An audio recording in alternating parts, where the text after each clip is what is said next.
Hello అండి అందరికీ. మన ఛానల్ని చూస్తున్న వాళ్ళైతే ముందుగా అయితే సబ్స్క్రైబ్ చేసుకోండి.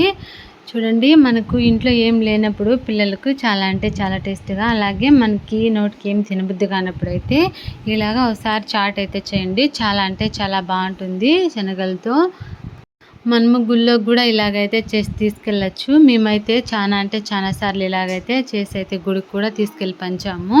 మీరు కూడా ఒకసారి ట్రై చేయండి. చూడండి, ఫస్ట్గా దీనికోసం అయితే నేను 1/4 కిలో అయితే మనకి తెల్ల శనగలు ఉంటాయి కదా, అవైతే కుక్కర్లో తీసుకున్నాను. మనకి ఇవి నానబెట్టుకోవచ్చు, కానీ నాకైతే అంత టైం లేదు. పిల్లలు కావాలన్నారని నేనైతే త్వరగా కావాలని ఇలా కుక్కర్లో వేసేసి ఒక 6-7 విజిల్ వచ్చే వరకు అయితే ఇలాగ పెట్టుకున్నాను. మనకి నానబెట్టాల్సిన పని ఏం లేదు. బాగా కుక్ అవుతాయి. ఇలాగా మనము పచ్చిటి వేయడం వల్లనే. కాదనుకుంటే మనకి నానబెట్టుకున్నా కూడా చాలా బాగుంటుంది.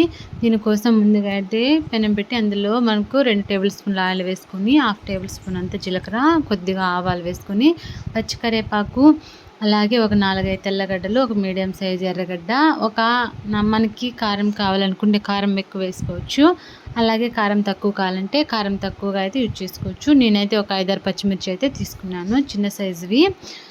మీకు కావాలనుకుంటే ఎక్కువైనా తీసుకోండి. అందులో ఫస్ట్గా అయితే ఎర్రగడ్డలు అయితే వేసుకుంటున్నా. మీడియం సైజు ఎర్రగడ్డ అయితే కట్ చేసుకున్నా కదా. ఇలాగా 1 మినిట్ అయిన తర్వాత మళ్ళీ మనకి తెల్లగడ్డలు ఉంటాయి కదా, ఆ తెల్లగడ్డలు పొట్టు తీయకోకుండా కచ్చాపచ్చాగా ఇలా దంచుకొని అయితే వేసుకోవాలి. ఇవి కొద్దిగా 1 మినిట్ అలా అయితే ఫ్రై అవ్వాలి. చూడండి, ఇక్కడ నేను చూపిస్తున్న విధంగా. తర్వాత మనకి కరివేపాకు నేనైతే 4-5 రెబ్బలు ఉంటుంది కదా, కొంచెం అయితే ఎక్కువైతే యూజ్ చేస్తాను. మీకు కావాలనుకుంటే తక్కువైతే యూజ్ చేసుకోండి. పచ్చిమిర్చి అలాగే కరివేపాకు అయితే ఇందులో యాడ్ చేసుకుంటున్నా. ఇవి కూడా బాగా అయితే కొంచెం దూరగా అయ్యేంత వరకు అయితే వేయించుకోవాలి. ఎందుకంటే మనకి ఆయిల్ ఎక్కువ వేయడం వల్ల ఈ గుగ్గిలలో అందుగా పట్టదు కదా, అందుకోసమే లైట్గా అయితే ఆయిల్ మనము యూజ్ చేయడం వల్ల మనకి టేస్ట్ అనేది బాగుంటుంది. అందుకోసమే నేనైతే లైట్గా అయితే నూనె అయితే యూజ్ చేస్తాను. ఇలాగే బాగా 5-6 మినిట్స్ అయితే బాగా అయితే ఫ్రై చేసుకోవాలి. ఎర్రగా వచ్చేంత వరకు అయితే వేయించుకున్న తర్వాత మనము ఇందులోనే కొద్దిగా చిటికెడంత సాల్ట్, అలాగే చిటికెడంత పసుపు అయితే వేసుకోవాలి. ఇవి వేసి కూడా నీట్గా ఫ్రై చేసుకోవాలి.